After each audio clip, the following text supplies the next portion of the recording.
সম্মানিত উপস্থিতি, আমাদের মনে রাখতে হবে আমরা হলাম শ্রেষ্ঠ নবীর শ্রেষ্ঠ উম্মত। যদিও আমরা সবার শেষে দুনিয়ার জমিনে এসেছি, কিন্তু মর্যাদার দিক থেকে সব নবীর উম্মতের চাইতে আল্লাহ সুবহানাহু ওয়া তাআলা আমাদেরকে মর্যাদা বেশি দিয়েছেন। এই জন্য আমরা খুশি না বেজার? আল্লাহ সুবহানাহু ওয়া তাআলা কত মর্যাদা আমাদেরকে দিয়েছেন। আমরা আখিরি নবীর উম্মত যতক্ষণ পর্যন্ত জান্নাতে প্রবেশ না করব, 1,00,000 মতান্তরে 2,24,000 নবী রাসূলের উম্মত জান্নাতে প্রবেশ করতে পারবে না। আসসালামু আলাইকুম ওয়া রাহমাতুল্লাহি ওয়া বারাকাতুহু। আল্লাহ সুবহানাহু ওয়া তাআলা দুনিয়ার সব ঝামেলা থেকে মুক্ত করে অত্র এলাকার হাজার হাজার মানুষ থেকে বাছাই করে আমাদেরকে এই জান্নাতের বাগান তথা আজকের তাফসীরুল কোরআন মাহফিলে আসার বসার তৌফিকটুকু দিয়েছেন। জবানটুকু বড় করে ওই মালিক ও মাওলার দরবারে উচ্চ আওয়াজে বলি আলহামদুলিল্লাহ। হয় নাই? জোরে বলি আলহামদুলিল্লাহ। এবার সবাই বলি আল্লাহু আকবার।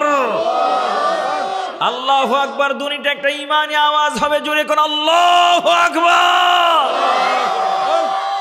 এবার সবাই বলি ইয়া রাসূলুল্লাহ। আল্লাহ সুবহানাহু ওয়া তাআলা আমি নাখান্দার নালায়েক নাচিসকে আজকের এই প্রোগ্রামে আপনাদের খেদমতে আসার তৌফিক দিয়েছেন।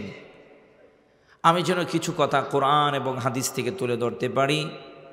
আল্লাহ আমাকে বলার, আমাদের সকলকে শোনার এবং আমল করার তৌফিক দান করো। সকলে বলি আমিন। আল্লাহ সুবহানাহু ওয়া তাআলা কত মর্যাদা আমাদেরকে দিয়েছেন। দুনিয়ার কোনো মুফতি মুহাদ্দিস আমাদেরকে সার্টিফিকেট দিচ্ছেন না, স্বয়ং আল্লাহ সুবহানাহু ওয়া তাআলা আমাদেরকে সার্টিফিকেট দিয়ে বলতেছেন কুনতুম খায়রা উম্মতি উখরিজাত লিন-নাস তা'মুরুনা বিল মারুফ ওয়া তানহাউনা আনিল মুনকার। চিৎকার মেরে কোন আল্লাহু আকবার। স্বয়ং আল্লাহ সুবহানাহু ওয়া তাআলা আমাদের সার্টিফিকেট দিয়ে বলতেছেন কুনতুম খায়রা উম্মতি, আমরা হলাম সর্ব উত্তম সর্বশ্রেষ্ঠ উম্মত। চিৎকার মেরে কোন সুবহানাল্লাহ। আল্লাহ সুবহানাহু ওয়া তাআলা আমার আপনার নবীকে সকল নবীদের উপর শ্রেষ্ঠত্ব দান করেছেন। আল্লাহ কুরআনুল কারীমে সূরাতুল বাকারায় 3য় পারার 1ম নম্বর আয়াতে আমাদেরকে সেই ব্যাপারে জানিয়ে দিলেন আমার নবী আপনার নবীকে আল্লাহ কত মর্যাদা দিয়েছেন। বিসমিল্লাহির রাহমানির রাহিম। আল্লাহু আকবার। তিলকার রাসূল ফাদ্দালনা বা'দাহুম আলা বা'দ মিনহুম মান কাল্লামা আল্লাহু ওয়া রাফা'a বা'দাহুম দারাজাত।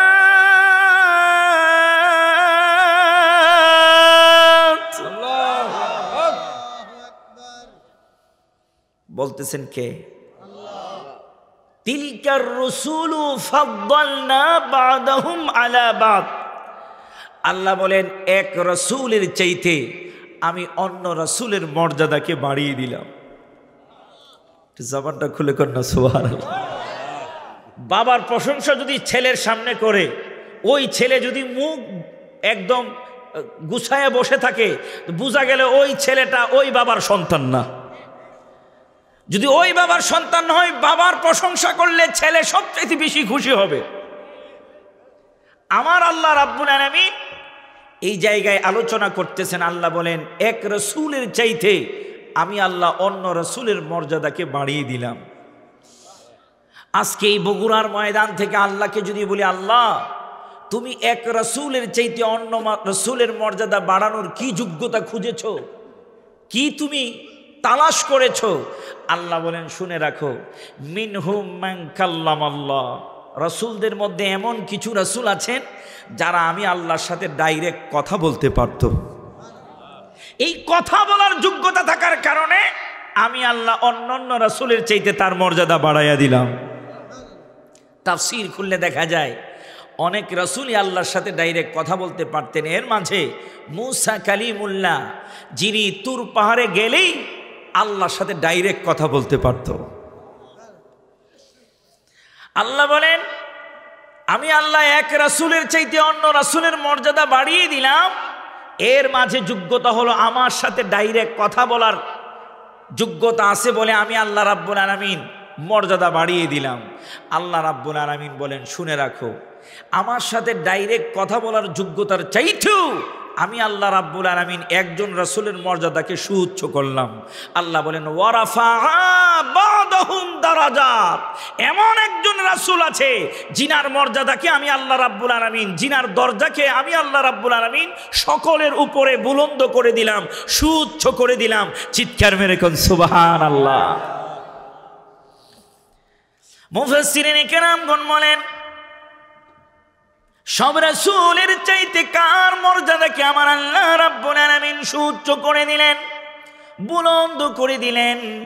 আমার মুফাসসিরিনে কেরামগণ বলেন এই জায়গায় আমার আল্লাহ যে বললেন ওয়ারাফাআ বা'দাহুম দারাজাত, এই জায়গায় আমার নবী, আপনার নবী, রহমাতাল লিল আলামিন নবী, দুজানের বাদশা নবী মুহাম্মাদুর রাসূলুল্লাহ সাল্লাল্লাহু আলাইহি ওয়াসাল্লামের কথা আমার আল্লাহ বলেছে।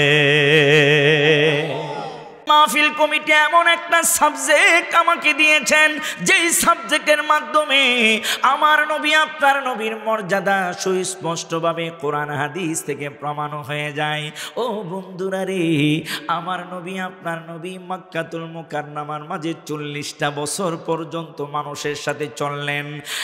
মক্কার মানুষগুলান 40টা বছর পর্যন্ত আমার নবীকে অবজার্ভ করলেন, দেখলেন। 40 বছরের ভিতরে মক্কার একটা লোক নাই আমার নবী, আপনার নবীকে গালি দেওয়ার মতো, আমার নবীর বিরুদ্ধে চোখ রাঙিয়ে কথা বলার মতো এমন কোনো আচরণ আমার নবী 40টা বছরের ভিতরে প্রকাশ করে নাই। 40টা বছর পর্যন্ত আল্লাহর নবী মক্কার মানুষের কাছে সার্টিফিকেট পেলেন। কি সার্টিফিকেট পেলেন? মক্কার মানুষগুলান আমার নবীকে আল আমিন বলেছেন, মক্কার মানুষগুলান আমার নবীকে বিশ্বস্ত বলেছেন, মক্কার মানুষগুলান তাদের আমানত, তাদের ধন সম্পদ আমার নবীর কাছে আমানত রাখতেন। আল্লাহর নবীকে এত বিশ্বাস মক্কার মানুষগুলান করতেন। 40 বছর পরে যখন আমার নবী, আপনার নবী, আমার আল্লাহ রাব্বুল আলামিনের দেখানো দ্বীনের দাওয়াত দেওয়া শুরু করলেন। 40টা বছর পরে যখন লা ইলাহা ইল্লাল্লাহ মুহাম্মাদুর রাসূলুল্লাহ সাল্লাল্লাহু আলাইহি ওয়াসাল্লামের দাওয়াত দেওয়া শুরু করলেন। 40টা বছর পরে যখন আমার নবী কালেমার দাওয়াত দেওয়া শুরু করলেন, তখনই মক্কার কিছু মানুষদের কাছে যেই লোকটা ছিল বিশ্বস্ত, যেই লোকটা ছিল সবার আমানতদার, যেই লোকটা ছিল সবার কাছে প্রিয়, এই লোকটা কারো কাছে হয়ে গেল পাগল, কারো কাছে হয়ে গেল দুশ্মন, কারো কাছে হয়ে গেল তাদের চোখের কাঁটা, কারো কাছে হয়ে গেল তাদের মুখের গালির বাসা।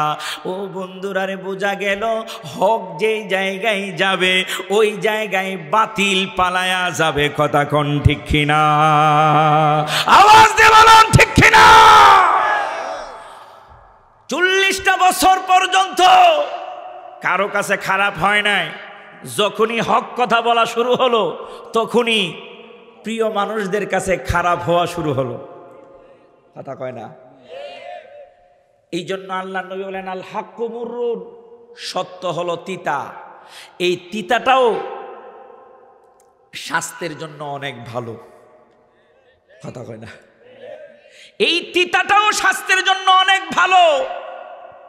যেই ব্যক্তি বুঝে তার ডায়াবেটিস হয়েছে, ওই ব্যক্তি সে বুঝে তিতাটার কত মূল্য আছে। যেই ব্যক্তির কাছে ঈমানের থার্মোমিটার আছে, ওই ব্যক্তির কাছে আল্লাহর নবীর চাইতে ভালো পৃথিবীর জমিনে আর কেউ নাই। যেই ব্যক্তির কাছে ঈমানের সার্টিফিকেট নাই, ঈমানের থার্মোমিটার নাই, তার কাছে আমার নবী নিন্দনীয়। কথা কোন ঠিক কিনা? যেই রকম ভাবে 40 বছর বয়সের পরে আল্লাহর হাবিব সাল্লাল্লাহু আলাইহি সাল্লামের দুশমন তৈরি হয়েছে, বন্ধু হয়েছে, এখনো আছে কিয়ামত পর্যন্ত। কথা কয় না, কিয়ামত পর্যন্ত নবীর পক্ষেও থাকবে, নবীর বিপক্ষেও থাকবে। তবে সার্টিফিকেট হিসেবে গ্যারান্টি দেওয়া যায়, নবীর পক্ষে যারা থাকবে তাদের জন্য জান্নাত। কথা কয় না। আর নবীর বিপক্ষে যারা যাবে তারা জাহান্নামের লাকড়ি হবে, তাতে কোনো সন্দেহ নাই। বাস সোজা হিসাব। আমার বন্ধু বাবারা, ভাইয়েরা, আল্লাহ সুবহানাহু ওয়া তাআলা আমার নবী আপনার নবীকে মেরাজে নিলেন কেন? প্রেক্ষাপটটা কি? কারণটা কি? আমি মেরাজের অর্থ ব্যাখ্যায় গেলাম না, কারণ আলোচনা খুব সংক্ষিপ্ত করতে হবে। মেরাজে কেন নিলেন, নেওয়ার কারণটা কি? আমার নবী যখন দ্বীনের দাওয়াত দেওয়া শুরু করলেন, মক্কার মানুষগুলা নবীর সাথে ভালো আচরণ করে নাই। ভালো আচরণ নবীজির সাথে করেন নাই। এখনো পর্যন্ত যারা হকের মধ্যে থাকে, হকের পথে থাকে, তাদের উপর নির্যাতন, নিপীড়ন, লাঞ্ছনা অবশ্যই আছে, থাকবে। যারা হকের উপরে আছে এইগুলাকে ফুলের মালা হিসেবে নিয়েই জীবন যাপন করে। কথা কয় না। আমার ভাইয়েরা, আল্লাহ সুবহানাহু ওয়া তাআলা আমার নবীর পক্ষে, আল্লাহর হাবিব সাল্লাল্লাহু আলাইহি ওয়াসাল্লাম যখন দ্বীনের দাওয়াত দেওয়া শুরু করলেন, মক্কার মানুষগুলা নবীজির সাথে ভালো আচরণ করেন না। নবীজি চিন্তা করলেন, আমার ছোট সময়টা আমি তায়েফে কাটিয়েছি, ছোট সময়ের আত্মীয় স্বজন, ছোট সময়ের মানুষগুলা, ছোট সময়ের বন্ধুদেরকে ভোলা যায় না। স্বাভাবিকভাবে ছোট্ট সময় যারা লেখাপড়া করছে, ছড়া মুখস্থ করছে, এই ছড়া এখনো ভুলে নাই, ঠিক না? ছোট সময়ে যারা ছড়া মুখস্থ করছে, কবিতা মুখস্থ করছে, এই ছড়া ভুলে নাই। কিন্তু বড় হয়ে অনেক কিছু মুখস্থ করার পরে দেখে কিছুদিন পরে ভুলে গেছে। আমার নবী চিন্তা করলেন যে আমি যাদের সাথে ছোট সময়টা কাটাইলাম, আমি তাদের কাছে দ্বীনের দাওয়াত পৌঁছে দিব, তাদেরকে হকের পথে নিয়ে আসব। এই কথা চিন্তা করে আমার নবী তায়েফ চলে গেলেন। ওই জায়গায় নবীজির ছোট্ট সময়টা কেটেছে। ওই জায়গায় নানার বাড়ির সম্পর্কের মানুষগুলান আছে, ওই দুধের সময়ের বন্ধু বান্ধবরা ওই জায়গায় আছে। আমার নবী ওই জায়গায় চলে গেলেন, গিয়ে দ্বীনের দাওয়াত দিলেন। কিসের দাওয়াত? কালেমার দাওয়াত দিলেন, দ্বীনের দাওয়াত দিলেন। যখনই তাদের সামনে দাওয়াত দিলেন, লা ইলাহা ইল্লাল্লাহ, আল্লাহ ছাড়া আর কোনো মাবুদ, আল্লাহ ছাড়া আর কোনো মাবুদ, আল্লাহ ছাড়া আর কোনো মাবুদ, এই দাওয়াত যখন দিল, সাথে সাথেই কাছের মানুষগুলান, প্রিয় মানুষগুলান আমার নবীর দুশ্মন হয়ে গেল। আল্লাহর হাবিব সাল্লাল্লাহু আলাইহি সাল্লামের উপর পাথর মারা শুরু করলো, গালি দেওয়া শুরু করলো, নবীজিকে বলা শুরু করলো মুহাম্মদ সাল্লাল্লাহু আলাইহি ওয়াসাল্লাম পাগল হয়ে গেছে। জোরে কর নাউজুবিল্লাহ। আমি গত মাসের 17 তারিখ মদিনাতুল মুনাফারা থেকে বাংলাদেশে আসলাম। ওই তায়েফে প্রতিবারই আমি সফরে যাই, যতবার মক্কা মদিনার সফরে যাওয়া পড়ে আমি তায়েফ শহরটাই ঘুরতে যাই, আর ইতিহাসগুলান স্মৃতির পাতার মধ্যে আমি নাড়তে থাকি। আমি তায়েফের ভূমিতে গেলাম, মসজিদে আদাস নামে একটা মসজিদ আছে, ওই জায়গার মাঝে আমি গেলে 2 রাকাত নামাজ পড়ি। চোখের পানি ছেড়ে ছেড়ে আমি কাঁদি, আমার নিজের চোখের পানি আমি ধরে রাখতে পারি না। প্রশ্ন করতে পারেন, ও ফরহাদুল ইসলাম বুলবুলি, আপনি কেন ওই জায়গায় গেলে কাঁদেন? আমি ওই জায়গায় গেলে 1450 বছর আগের ঘটনা আমার মনে পড়ে যায়। ও বন্ধুরা রে, ইসলাম দিন ধর্ম এত সহজে আমাদের কাছে আসে নাই। এই জন্য আমি সাজেস্ট করি, সুযোগ থাকলে, টাকা পয়সা থাকলে মক্কা মদিনায় যাবেন। ওই জায়গায় গেলে স্মৃতি বিজড়িত জায়গাগুলান সফর করবেন। ইসলাম যে কত কষ্টের একটু অনুভব আমাদের মধ্যে হবে। আমি ওই তায়েফের ওই জায়গাটায় যাই। ওই জায়গার মাঝে এখন ছোট্ট একটা মসজিদ আছে, পাশে একটা সাইনবোর্ড দিয়ে রাখছে। এই সাইনবোর্ডের মাঝে আরবিতে একটা হাদিস শরীফ লেখা আছে। ও বন্ধুরা রে, ও বন্ধুরা রে, আমার নবীকে কেন আমার আল্লাহ মেরাজ করাইলেন? এই মেরাজের প্রেক্ষাপটটা আপনাদের সামনে তুলে ধরছি। আমার নবী, আপনার নবী যখন তায়েফবাসীদের কাছে দিনের দাওয়াত দিলেন, কালেমার দাওয়াত দিলেন, তায়েফের লোকগুলান আমার নবীকে পাগল বলল। শুধু তাই নয়, ছোট্ট ছোট্ট ছেলেগুলানকে আমার নবী পাগল বলে পরিচয় করায়া হাতের মধ্যে পাথর উঠাইয়া দিল। নবীজির শরীর মোবারকের মধ্যে পাথর মারা শুরু করল। আল্লাহর নবীর শরীর মোবারকের মধ্যে তায়েফের লোকগুলান যখন একের পর এক পাথর মারে, আমার নবী কয়, তোমরা আমারে চিনো না, আমি পাগল না রে। আমার আব্বা নাই, আমার আম্মা নাই, আমি বড় এতিম। আমার নবী চোখের পানি ছাড়ে, কই আমার আব্বা নাই, আম্মা নাই, আমি এতিম। তায়েফের লোকগুলান আমার নবীর কথা শুনে না, পাথর মারা শুরু করে দে। ওই যে মসজিদটার কথা বললাম, ওই জায়গায় আমার নবী আসার পরে বেহুশ হয়ে গেলেন। আল্লাহর নবী জমিনের মধ্যে লম্বা হয়ে পড়ে গেলেন। ওই জায়গায় একটা হাদিস শরীফ লেখা আছে, একটা আঙ্গুরের বাগান পাশে এখনো পর্যন্ত আঙ্গুরের বাগানটা আছে। ওই বাগানে একটা কর্মচারী যে বাগান দেখাশোনা করে, সে বাগান থেকে তাকায়া দেখে একটা লোক জমিন বসা ছিল, দাঁড়ানো ছিল, বসে গেল, বসা থেকে জমিনের মধ্যে শুয়ে পড়ল। এরপরও বাচ্চারা তারে পাথর মারে। খুন নবীর উম্মত আমি আর আপনি। দাঁড়ানো ছিল, পাথর মারার কারণে নবী বসে গেল। বসার পরেও তারা পাথর মারা বন্ধ করে না। আমার নবী জমিনের মধ্যে শুয়ে পড়ল। ওই বাগানের কর্মচারীটা দূর থেকে দেখে বাগান থেকে একটা লাঠি হাতে নিয়ে দৌড়ায় আসে, বাচ্চাদেরকে দৌড়ানি দিয়ে বলে, তোমরা এই লোকটাকে মারতেছ, পাথর মারতেছ, আমি বাগান থেকে দেখতেছি। লোকটা হাঁটে, তার মাথার উপরে মেঘ তারে ছায়া দেয়। লোকটা যত সামনে আসে, মেঘও তার সামনে সামনে আসে। আমি দূর থেকে লোকটাকে এখানে দেখছি, তোমরা তারে কেমনে পাথর মারছো? আমি দূর থেকে দেখি এই লোকটা মনে হয় যেন একটা বেলুন লাইট জ্বলে আছে। এত সুন্দর একটা মানুষ দাঁড়ানো ছিল, বসে গেল, আবার সে শুয়ে পড়ল। এই লোকটারে তোমরা কেমনে পাথর মারো? ওই বাগানের কর্মচারী আমার নবীর মাথা মুবারকটা ধরে তার রানের উপরে রাখলো। নবীজিকে বলে, আপনি কি কিছু খাবেন? আপনি কি কিছু খাবেন? আমার নবী কথা বলতে পারে না। নবী ইশারা দিয়ে বোঝাচ্ছে, আমার বড় তৃষ্ণা লাগছে, আমার বড় তৃষ্ণা লাগছে। ইসলামে তো সহজে আমাদের কাছে আসে না।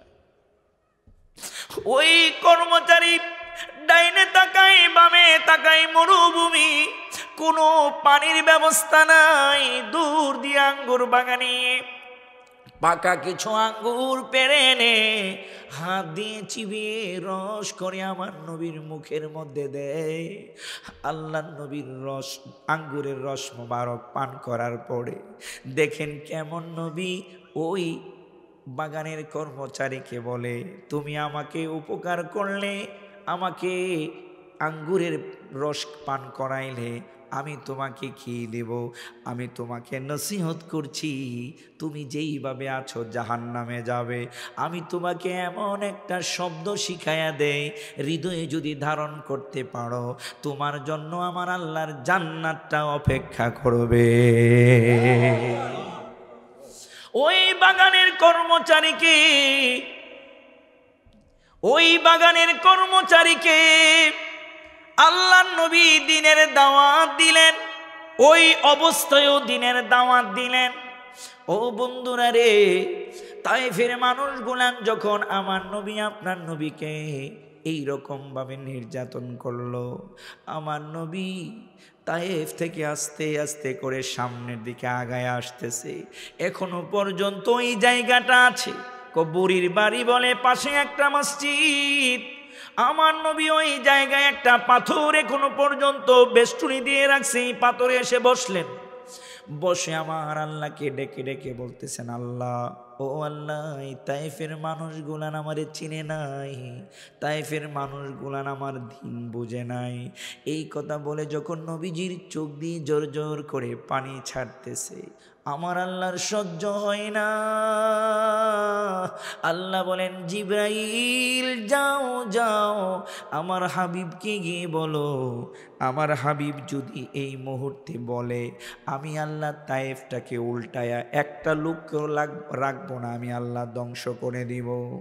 জিবরাইল আমিন আর একটা সেকেন্ড দেরি করে নাই, আমার নবীর কাছে এসে বললেন, ইয়া রাসূলুল্লাহ, নবী গো, আল্লাহ বললেন তায়েফটাকে উল্টায়া ধ্বংস করে দিবে, যদি আপনি একটু আল্লাহর কাছে বলেন। আমার নবী ডাক দিয়ে কই, না রে না, আমি তো নূহ নবী না, আমি তো ইব্রাহিম খলিল না, আমি তো মুসা কালিমুল্লাহ না। আমার আল্লাহ না আমাকে একটা টাইটেল দিয়েছে, ওয়ামা আরসালনাকা ইল্লা রাহমাতাল লিল আলামিন। আমার না রাহমাতাল লিল আলামিন আমার আল্লাহ বানাইছে। এ জিবরাইল, যদি তাদেরকে ধ্বংস করে দাও, কারা আমার দিন গ্রহণ করবে রে জিবরাইল? তারা আজকে আমারে চিনে নাই, তারা আজকে আমারে বুঝে নাই।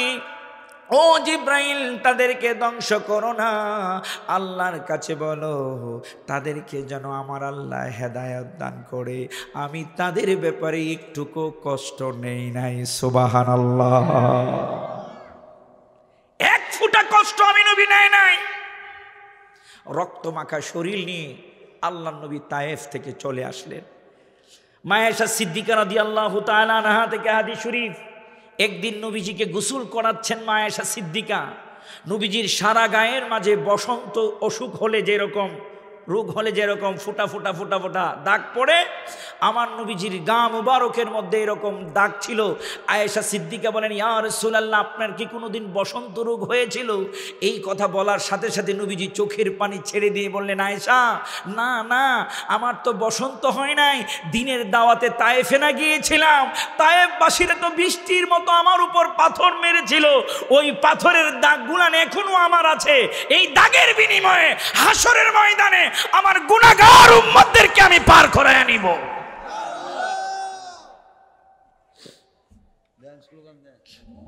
নারায়ে তাকবীর, নারায়ে রিসালাত, ইয়া রাসূলুল্লাহ। আল্লাহ সুবহানাহু ওয়া তাআলা আমার নবী আপনার নবীকে কেন মেরাজ করাইলেন? এর একটা কারণ এটা, নবীজির মনটা বড় খারাপ। তায়েফবাসীরা আপনজনরা নবীজিকে চিনে নাই, দিনকে গ্রহণ করে নাই। আল্লাহ নবী সাল্লাল্লাহু আলাইহি ওয়াসাল্লাম, আল্লাহর হাবিব সাল্লাল্লাহু আলাইহি ওয়াসাল্লাম এই মেরাজের আরেকটি প্রেক্ষাপট খুঁজে পাওয়া যায়, দেখা যায় বেশ অনেকগুলান প্রেক্ষাপটের মাঝে। নবীজি দুঃসময়ে যিনি কাছে ছিলেন, দুঃসময়ে যাকে কাছে পেয়েছেন, উম্মাহাতুল মুমিনিন মা খাদিজাতুল কুবরা রাদিয়াল্লাহু তাআলা আনহা, জিনার সম্পদ দ্বীনের জন্য বিশাল উপকার হয়েছে, ওই খাদিজাতুল কুবরা যখন ইন্তেকাল করলেন, আল্লাহর হাবিব সাল্লাল্লাহু আলাইহি ওয়াসাল্লামের মন ভেঙে গেল। নবীজি এত কান্না করেছেন, অন্য কোনো সময় আল্লাহর হাবিব সাল্লাল্লাহু আলাইহি ওয়াসাল্লাম এত কান্না করেন নাই। খাদিজাতুল কুবরা রাদিয়াল্লাহু তাআলা আনহার ইন্তেকালের পরে এই খাদিজা, আহা, এবারও আমি প্রতিবার গেলেই গারে হেরা, জাবালে নূর পাহাড়, যেখানে আল্লাহর হাবিব সাল্লাল্লাহু আলাইহি ওয়াসাল্লামের কাছে সর্বপ্রথম কুরআনুল কারীমের আয়াত নাজিল হলো, ইকরা বিসমি রাব্বিকাল্লাযী খলাক। এই পাহাড়ে আমি প্রতিবারই ওঠার চেষ্টা করি। এই পাহাড়ে উঠতে অনেক কষ্ট লাগে, বেয়ে বেয়ে উঠতে উঠতে উঠতে উঠতে আমি যে জিনিসটা প্র্যাকটিক্যাল পেয়েছি সেটি হলো, ওঠার সময় মনে হচ্ছে প্রাণ বের হয়ে যাবে। আস্তে আস্তে যখন উঠতে উঠতে উঠতে উঠতে আল্লাহর হাবিব সাল্লাল্লাহু আলাইহি ওয়াসাল্লামের ওই যেই জায়গায় 40 দিন পর্যন্ত ধ্যানমগ্ন ছিলেন, ওই জায়গাটা ওঠার পরে এই রকম একটা বাতাস গায়ের মধ্যে লাগে, সাথে সাথে ক্লান্তি দূর হয়ে যায়, সাথে সাথে ক্লান্তি দূর হয়ে যায়। এত একটা প্রশান্তির বাতাস গায়ের মধ্যে লাগে। এই জায়গায় আমি একজন ইয়াং যুবক, উঠতে গিয়ে কয়েক বোতল পানি পান করতে হয়, আর উঠার সময় বেশ কয়েক জায়গায় বিশ্রাম নিতে হয়। এইরকম একটা ক্লান্তি চলে আসে। আল্লাহর হাবিব সাল্লাল্লাহু আলাইহি ওয়াসাল্লাম ওই জায়গায় 40 দিন পর্যন্ত একাধারে ছিলেন। কিতাব প্রমাণ করে ওই সময় খাদিজাতুল কুবরা রাদিয়াল্লাহু তাআলা আনহা, নবীজির বয়স 40, খাদিজাতুল কুবরার ওই সময় বয়স 65। এই 65 বছরে খাদিজাতুল কুবরা আমাদের মা আল্লাহর হাবিব সাল্লাল্লাহু আলাইহি ওয়াসাল্লামের খাবার নিয়ে এই পাহাড় বেয়ে ওই চূড়ায় উঠে যেতেন, নবীজিকে খাবার পৌঁছে দিতেন। আমি আশ্চর্য হয়ে যাই, ওই জায়গায় বারবার চিন্তা করি, খাদিজাতুল কুবরা শরীরের শক্তি দিয়ে উঠতে পারে না, এই জায়গায় আমার নবীর প্রেম এশকের বলে ওই জায়গায় উঠতে পেরেছে। পৃথিবীর শ্রেষ্ঠ আশিক রাসূল যদি খোঁজা হয়, খাদিজাতুল কুবরাকে খুঁজতে হবে। এই 65 বছর বয়সের একজন নারী এই পাহাড়, এখন তো কত সুন্দর সিঁড়ি করা হয়েছে, উঠার জন্য কত সুন্দর ব্যবস্থা করা হয়েছে, এই সময় তো কিছুই ছিল না। ওই খাদিজা কিভাবে উঠছেন, কিভাবে ওই জায়গায় উঠছেন, চিন্তা করলে কিরকম মনে হয়। কতটুকু প্রেম, কতটুকু ভালোবাসা আমার নবীর জন্য খাদিজাতুল কুবরার হৃদয়ে ছিল। আজকে তো নবীজির প্রতি একটু ভালোবাসা দেখাইলেই ফতোয়া, বেদাতের ফতোয়া চলে আসে। খাদিজাতুল কুবরার জীবনীটা পড়লে দেখা যায়, খাদিজাতুল কুবরা নবীজির কদমে গোটা জিন্দেগিটা উৎসর্গ করেছেন, ধন সম্পদ উৎসর্গ করেছেন, বাড়ি গাড়ি উৎসর্গ করেছেন, মান সম্মান ইজ্জত উৎসর্গ করেছেন, একমাত্র আমার নবীর প্রেমে পড়ে। ওই খাদিজাতুল কুবরা যখন ইন্তেকাল করলেন, আমার নবী এত কান্না শুরু করে দিলেন, মন ভেঙে গেল। আর একটা প্রেক্ষাপট হলো, আমার নবী, আপনার নবী মক্কাতুল মুকাররমার মাঝে দিনের দাওয়াত দেয়। মক্কার মানুষগুলার নবীর সাথে এমন আচরণ শুরু করে দিল, শিয়াবে আবু তালিব এখনো পর্যন্ত মক্কাতুল মুকাররমার মাঝে এই জায়গাটা আছে। আমার নবী সহ নবীজির কাছে যারা দিন ধর্ম গ্রহণ করেছে, নবীজিকে যারা ভালোবাসে, ওই জায়গার মাঝে আল্লাহর নবীকে জেলবন্দি করে দিল, নজরবন্দি করে দিল। এলাকার মানুষগুলা নবীজির সাথে কোনো সম্পর্ক নাই, কথা নাই, বার্তা নাই। এই জায়গার মাঝে আল্লাহর নবী একাধারে 4টা বছর পর্যন্ত, মতান্তরে 3টা বছর পর্যন্ত ওই জায়গার মাঝে আমার নবী অবস্থান করলেন। 36 মাস পর্যন্ত ওই জায়গায় অবস্থান করলেন। আমার নবী, আপনার নবী ওই সাহাবী আবু তালিবের মাঝে এত কষ্ট করেছেন, এত কষ্ট করেছেন, বর্ণনায় আসছে গাছের ছাল পর্যন্ত নবীর সঙ্গী সাথীরা পান করেছে। একজনের জিহ্বা একজন চুষে চুষে তৃষ্ণা নিবারণ করেছে। এত কষ্ট আল্লাহর নবী শিয়াবে আবু তালিবের মধ্যে করলেন। এই প্রেক্ষাপটগুলান সবগুলান যখন একত্রিত হলো, আমার নবী আপনার নবীর মন এমন ভাবে ভেঙে গেল। নিজের চাচা, যেই চাচা নিজের নবীজির সাথে ওই শিয়াবে আবু তালিব অবস্থান করেছিলেন, নবীজির বিশাল বড় শক্তি হিসাবে আল্লাহর নবী পাশে থাকতেন, ওই আবু তালিব যখন ইন্তেকাল করলেন, খাদিজাতুল কুবরা যখন ইন্তেকাল করলো, মক্কার মানুষগুলানো একের পর এক মিটিং করে আমার নবীকে কতল করে ফেলবে, হত্যা করে ফেলবে। আল্লাহর নবীর আপনজনেরা তায়েববাসীরা যখন নবীজির সাথে এমন আচরণ করলো, আল্লাহর নবীর মন ভেঙে গেল। এই মনকে তাজা করার জন্য আমার আল্লাহ ইসলাম দিন ইসলামের প্রচারের সুন্দর একটা মিটিং করার জন্য, পরিকল্পনা দেওয়ার জন্য আমার আল্লাহ রাব্বুল আলামিন তার হাবিবকে মেরাজ করাইলে। আরো অনেক প্রেক্ষাপট, আমি ওই দিকে গেলাম না বন্ধুরারি। আল্লাহর নবী রহমাতুল লিল আলামিন নবী কাবার পাশে ঘরে শুয়ে আছেন। ওই মুহূর্তে আল্লাহ সুবহানাহু ওয়া তাআলা জিবরাইল আমিনকে নবীর কাছে পাঠিয়ে দিলেন। বর্ণনার মধ্যে আসছে আল্লাহর নবী যেই ঘরে শুয়ে আছেন, ঘরের ছাদটা ফাঁকা হয়ে গেল। জিবরাইল নবীজির ঘরের মধ্যে প্রবেশ করলেন। আল্লাহর নবী রহমাতুল লিল আলামিন নবীকে আমার আল্লাহর দাওয়াত নবীজির কাছে পৌঁছে বলেন, নবী গো উঠেন উঠেন, এই মুহূর্তে আমার আল্লাহ রাব্বুল আলামিন আপনাকে নিয়ে আল্লাহর কাছে যাওয়ার জন্য আমি জিবরাইলকে পাঠাইছি। আমার নবী আপনার নবী জিবরাইল আমিন আসলেন, নবীজিকে কাবার কাছে নিয়ে গেলেন। বুখারী মুসলিমের বর্ণনা।